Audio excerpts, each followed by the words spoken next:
So one of the ways that superheroes usually do shine in their own context of video games is when you put them in a place by themselves for the most part, and then bring all their allies in the experience and tell a very cool story.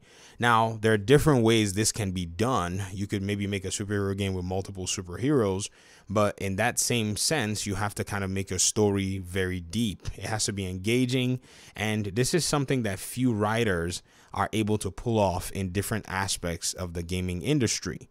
Now, just recently, we got to see that there was a reveal for a game that has no name that is going to feature Captain America and an older Black Panther and is being worked on by Amy Hennig. Now, this is something that actually I'm very excited for. Now, one of the reasons that I'm excited for this is the fact that it's Amy Hennig herself.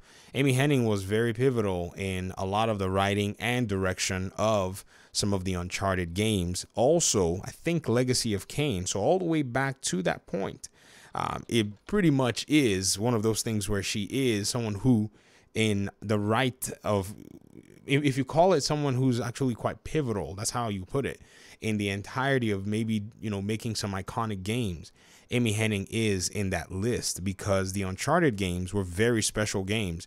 If you're not on the PlayStation console and you've not played the Uncharted games, you owe it to yourself to at least maybe get yourself the Thief's End. And I know it's on PC, but it's just one of those games that if Sony wasn't being messy, they would have probably made it available for a lot more people. Now, this particular game is coming, and the context around it is quite interesting. So first of all, it has no name, and I don't know why it has no name. Second of all, the character list is quite interesting because they're Marvel characters. And even though they want to tell the story using multiple Marvel characters, it's interesting because the two major characters are iconic in themselves, and then the supporting characters are, in a sense, not necessarily big. They don't come to the forefront, but it appears that this story is going to make some kind of a synergy between all of them. And Amy Hennig is actually someone who can write. This is not an overstatement. Just looking at the way the Uncharted games flowed, you could tell that one of the strongest points of that game was good writing. There were solid mechanics. Yes, you had the Naughty Dog quality on top of that game, but it was highly, in my opinion anyways, regarded as one of the better games that had been written out there. And so this is something that many of us are going to be looking forward to, myself included. You see, Marvel's Avengers really missed an opportunity like this. It took a lot of what we enjoyed about these heroes, the individuality of them, which the Avengers movie actually highlighted very strongly and tried to cheapen it down. I think that's where this game, in a sense, failed itself more than anything else.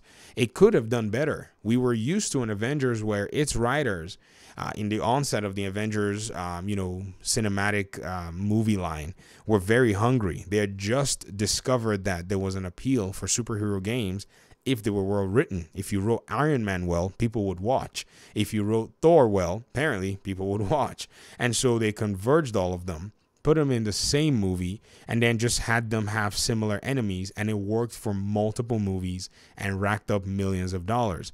This game, on the other hand, did not do that. But it appears that what we're going to be seeing from Skydance in their video game arm, which is being headed by Amy Hennig, it seems like it's going to do the job that Marvel Avengers kind of missed out on. Now, in regard to the game structure, in regard to all of those other things, we don't necessarily know. In fact, what I'm looking forward to is, and I'm hoping, is that Amy Hennig remembers and understands and is able to actually make the decisions that move towards this, or moves against this perception that a lot of video game executives have, including video game executives or former video game executives like Patrick Soderlund. Now, I follow this story so closely, and I always come back to this page. It's crazy that EA still has this page up. I've taken many screenshots of it in case one day they actually take it down. But this was the last studio that Amy Hennig actually was working at before she moved over to Skydance. This studio was called Visceral Studios, and they were working on a Star Wars game that eventually got gutted. Apparently, there were all these different, citations of issues that we're not necessarily that privy to. You can probably maybe go with rumors and stuff, but non-compete clause and non-disparage clauses will not allow for anybody who was really close to the matter to tell the full story, or at least they'll give tidbits, but that's as much as we have, right? So here, Patrick Soderlund, this is the guy that said if you don't like it, don't buy, Battlefield 5. He said something about the industry evolving, and they were working on a single-player Star Wars video game in the Star Wars universe, and in its current form, it was shaping up to be a story-based linear adventure game. Throughout the development process, we've been testing the game concept with players, listening to feedback about how they want to play, and closely tracking fundamental shifts in the marketplace. I'm going to zoom this up for you guys if you're reading. Now, it says it has become clear that to deliver an experience that players will want to come back to and enjoy for a long time to come, we need to pivot the design. We will maintain the stunning visuals, authenticity in the Star Wars verse, and focus on bringing a Star Wars theory to life. Importantly, we're shifting the game to be a broader experience that allows for more variety and player agency, leaning into the capabilities of our Frostbite engine, remaining central elements of the game, blah, blah, blah, blah, blah. Pretty much what they wanted to do here, you can read it yourself. They wanted to move this game to more of an experience where people could be coming back to. Basically, one of these trendy online things that, was happening at that time. This was around 2018, going on 2019, I think. And I think that, this probably went ahead and backfired a lot because, just after this, or maybe around this time, we got to see some really, really solid games like Marvel Spider-Man actually come to light.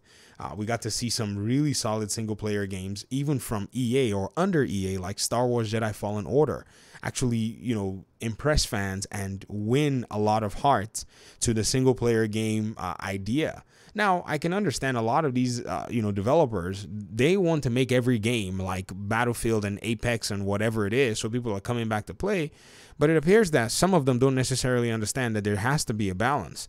If you're going to give these kinds of experiences, you're possibly better off doing it like Ubisoft. Say all you want, but Ubisoft knows how to balance out their experiences.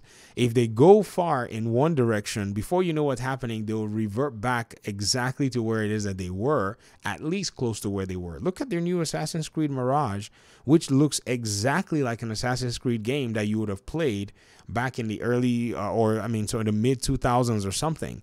So this is a very interesting proposition to see, and I'm looking forward to the fact that her having come from these, studios where, in some cases, the stories that she wanted to tell were probably not, she wasn't given enough opportunity, or they didn't want those games to follow that line. I'm hoping she has the freedom and the wherewithal to actually express all of that talent and all of that notion of core gaming into this particular enterprise. And I know I'm playing a Gotham, an Arkham Knight video in a Marvel game, but I don't have any footage that I really want to show other than the Avengers footage, which I'm not necessarily happy with. This is my gameplay, by the way. I played this for a long time, and I really like Black Widow. I think she's the only one I played forever, and then eventually I stopped playing. I'm hoping that they can actually bring T'Challa. I haven't even played him in the Avengers game. I didn't even touch him because it just, the game did not appeal to me in a sense. I thought they were going to tell a story. I mean, people loved it. I mean, I'm not judging them. I'm just saying that for me, it just did not click. I'm hoping that this project actually does click for me. I would love to hear your thoughts in the comment section about this unnamed project. This is really interesting to just talk about an unnamed game, but it's been revealed as unnamed. So let me hear your thoughts in the comment section on what you think so far. Are you excited? Have you even ever heard of this writer of which we're talking about? Or have you played any of the games that surround or the works that she has actually done in the past in terms of had a hand in and even in some cases do narrative direction and all? Talk to me in the comment section, and hopefully we'll talk in another video about this topic. Peace out.